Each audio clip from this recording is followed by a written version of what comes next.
our first speaker is MarcoInEither, who is from the SSV DAO. And he's describing himself as a decentralization and DVT evangelist. He's going to talk about insurance in the Ethereum staking system. Hey everyone, very glad to be here. As I've been introduced, I'm Marco. I'm currently a contributor to SSV DAO. We are developing technologies to de-risk staking, in a sense. And I've been involved in various staking projects since 2020, and I'm not really working in insurance right now, but my background is in finance and investing and financial derivatives. So yeah, and today I'll be talking about staking, exploring different staking risks, and how the new tech that we and others are developing will help to de-risk it, and what will this unlock. So why do we need insurance in staking ecosystem? That's the first thing. Then what risks need to be insured and to be reasoned about by the insurers? And how will new staking tech impact and help with mitigating these risks? Okay, so anyway, how many of you are in staking, either insuring staking or are familiar with staking, running staking machines? Yeah, I would guess it's a significant part of the industry, or it's something that is getting hot. So, and this is why we need insurance in Ethereum staking. It's to separate, basically to separate return on capital from the risk premium. Why is this important, and what will this unlock?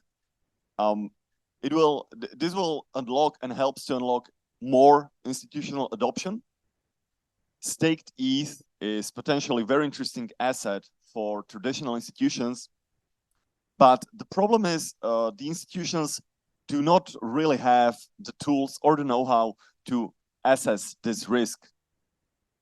So if they can't assess, it's very hard for them to offer this to their clients, and they're also coming together with the insurance. If I'm a big traditional company and I can buy insurance on the staking asset, I can de-risk this asset and package it into other products for my clients. I can offer it to my clients or create products out of it, such as staked ETF, basically Ethereum ETF made up of staked ETH.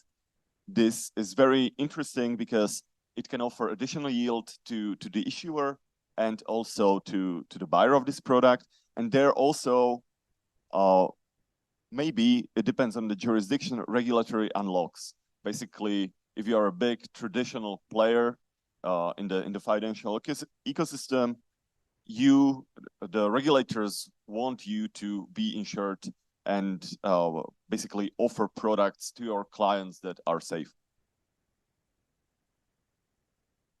So mostly what I'll be talking about different risks, types of the risks that are connected with staking, and how does the technology we are developing affect them.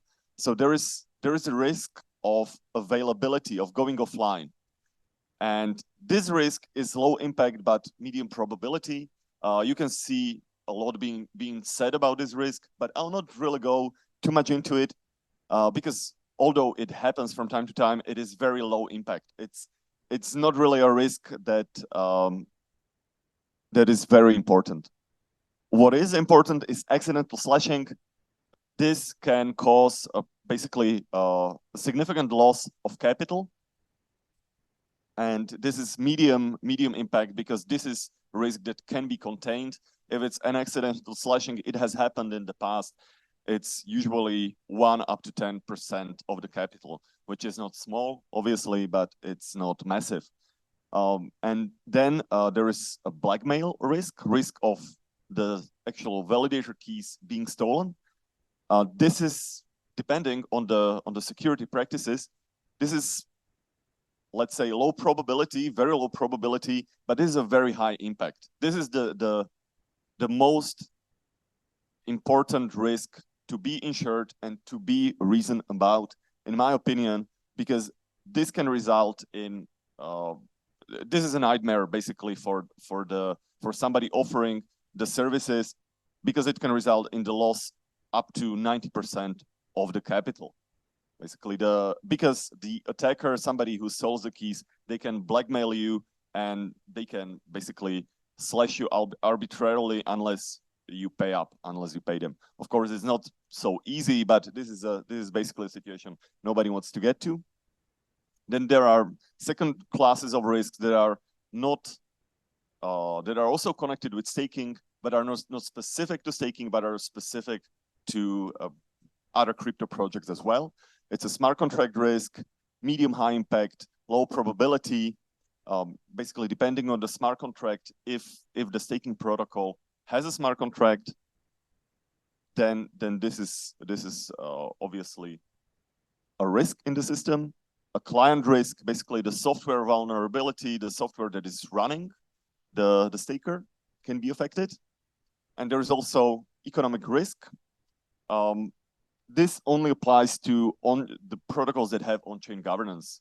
So if we are talking about traditional finance, it doesn't really apply to that too much if you are a big company and you are just purchasing staking, but it applies to liquid staking derivatives. Okay, so now I have went through the risks. Now let's look at the tech that we are developing and how it helps the insurers and basically the whole ecosystem. Let me just give you a quick primer and what are its implications of this new tech. The new technology that is especially useful for staking is DVT and DKG. That stands for distributed validator tech and distributed key generation. And the important word here is the first one, the distributed. Basically, as you see on the left, the Ethereum logo that represents one validator. And with these technologies, it's possible to basically spread out the one validator and have basically some kind of a, you can think about it as a multi-sig for the validator, which means every operator in the network, everyone who runs the nodes, they don't really have the full validation key, they only have part of the key, and they need to agree on everything that the validator will do. So this ensures high uptime and no slashing. Let me go more into the implications for this, because that's what's important for the staking industry and for the insurance industry. For validator now, for staking to be affected and to go offline or be slashed, multiple operators need to collude together or go offline, which is not impossible, but the probability of this is orders of magnitude lower. Let me just put it more in the probability terms and in the investment terms. If we have probability as of slashing, that a validator will get slashed within a specific time frame,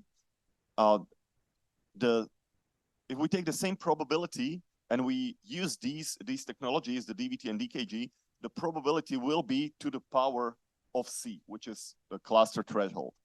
To give an example, so it's more clear and more simple, if there is 1 in 1,000 chance that there is some problem with the validator, if it is and it gets slashed, if this probability of slashing is 1 in 1,000, but you will be using these technologies, the new probability will be 1 in 1,000,000 instead of 1 in 1,000. So basically 6 orders of magnitude smaller, or 1,000,000 times smaller. So yeah, this is a huge deal, and this really helps everyone in the ecosystem, especially in the insurance ecosystem and the staking protocols, to risk them, assess the risk, and remove most of it.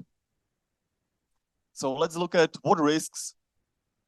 How does the risk profile changes? So what do we improve? What do we improve by much? We improve the availability risk. As I've said, like right now, as with slashing, as I've talked about slashing, it is this slide. I talked about slashing because slashing is the elephant in the room. But the same example works perfectly well for availability. So for practical reasons, we remove the risks. We remove this risk. Also, accidental slashing, as I've said before, this is also almost removed. Bribery attack, this is the same kind of a thing. This is, I think, the one risk that I, as an insurer, would be focused on the most. The basically what is the security of the operators who are actually running the staking machines, because this is a very high impact risk. In my opinion, this is the largest risk out there.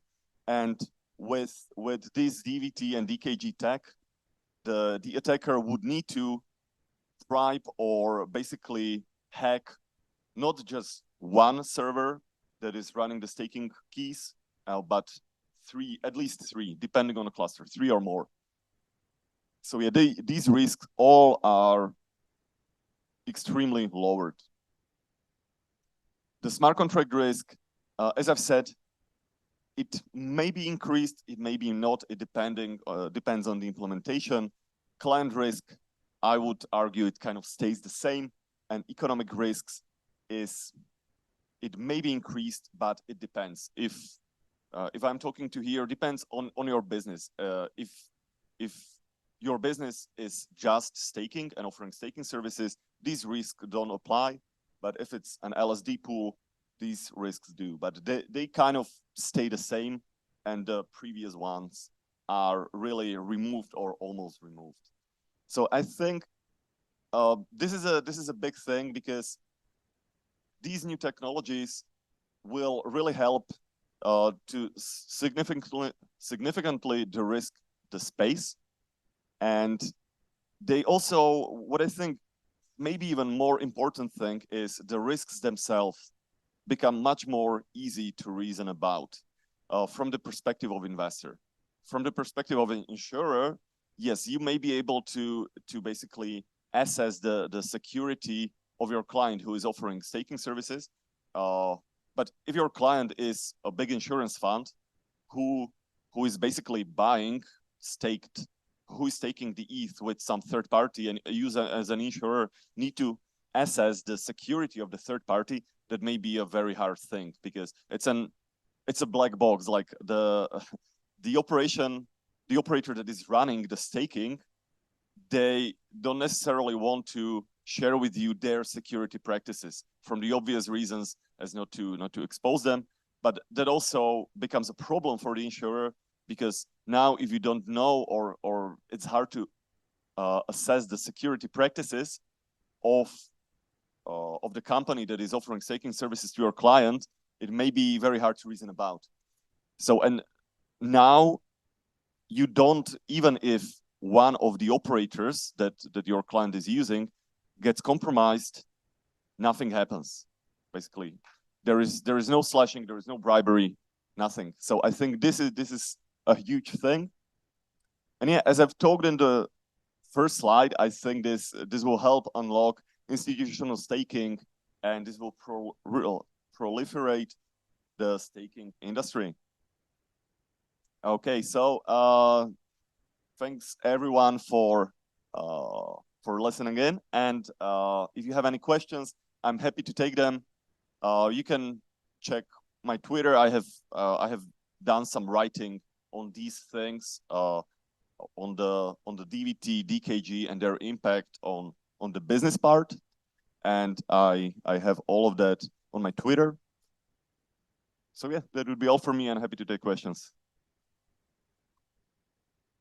We are a technology company. We don't work directly with the clients or companies like that. But as I've shown in this slide, it all boils down to you as an insurer need to assess the probability of something bad happening. This is a very, if you use this kind of attack, or if your clients use this kind of attack, it's a very easy, I would say. I mean, there are caveats, but in general, it's easy to reason about because now instead of, you have a redundancy. Now, instead of one operator going down, three of them need to go down at the same time. So basically, whatever the probability is, you multiply them by itself. You basically take it to the power of, depending on the cluster, you take it to the power of 3, 6, 9. Yeah.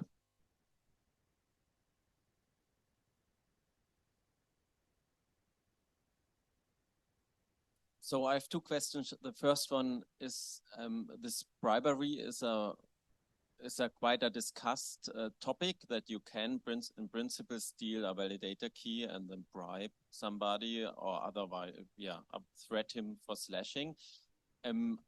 Is there a known case where this already happened? So I think it's a very legit risk factor, but I never heard that it really happened. This would be my first question. And the second is there any estimation when DVT will be, I think it will be standard in 1, 2, 3 years.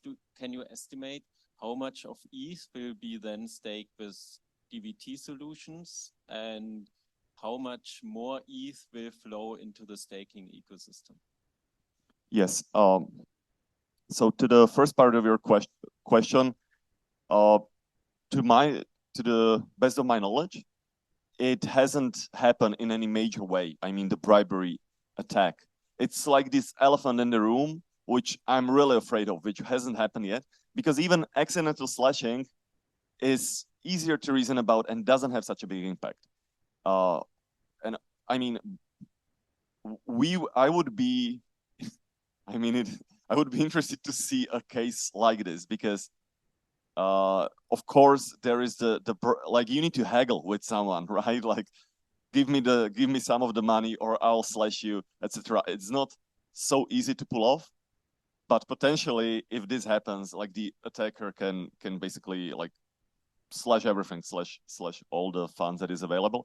But yeah, I haven't really heard of this yet in a major way. But I would be afraid, especially like with the big operators that have big name, that it can happen because like even if the attacker asks like 10 or 20%, like if they have millions or 100 millions under operations, yeah, it's reasonable for the operator to pay up if they can. That's what attacker needs to like take into consideration if the insurer actually can pay it up, not the insurer or the stake operator. And you had the last question. What will be the proliferation and what is the status right now? Maybe it's good to give the status. Right now, our solution at SSV Network is live. There are over 1,000 validators being run, 1,000, that's like 32,000 ETH. So yeah, that's like what, $60 million at today's prices. So that's already in the protocol. It's going fully permissionless by the end of the year or Q1 next year, and that's also for the main competitors. And I would imagine it's a new technology, so it will take some time. But we see a huge interest and huge uptick. So I would venture to say that in like 3 to 5 years, 20 to 60% of the funds will be run by this. One last question.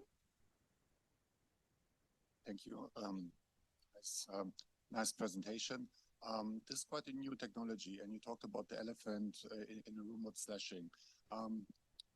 Why slashing is not a big, seeing how many ether are staked and how many are slashed, I don't think it's such a big number for me. While node operator, if he wants to deal with DVT such as SSV or OBOL, isn't he adding complexity into his infrastructure? What leads actually to more failure as to being slashed, for example, because you only can get slashed once. But if this one over cluster is getting wrecked, I think the risk of losing more could be higher. Yeah, so there are 2 points of this. I completely agree with the first one. Accidental slashing, like we have not seen this to be such a big issue until now, and I don't think that's the main thing that is the issue. To the second point, yes and no, yes, it's adding complexity. I think the main dependency it is adding is that for both OBOL and SSV, there is right now only one client, but also, but we realize this, OBOL, they also realize it, and there is already either a talks or a work.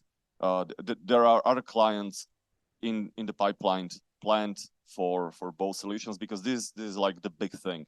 Another thing is the advantage is, yes, you have this one thing which you need to decentralize in the software part, like the client, the DBT client itself. But then what is more decentralized is like the whole rest of the stack. Basically, then the whole cluster can be run with different beacon chain, execution layer, etc., etc. So yeah, I think this is what needs to improve. It adds complexity, but I think in time it doesn't matter. In time, meaning if we have some years in operation and once we have more than one client, I think it's a no-brainer. Till then, yes, it's a kind of a give and take. You are increasing the risk of the software on the software part in the first year, let's say, or years of the solution until we have more clients, but you are basically removing this bribery risk attack and slashing. Yeah. Okay. Thank you very much, Marco.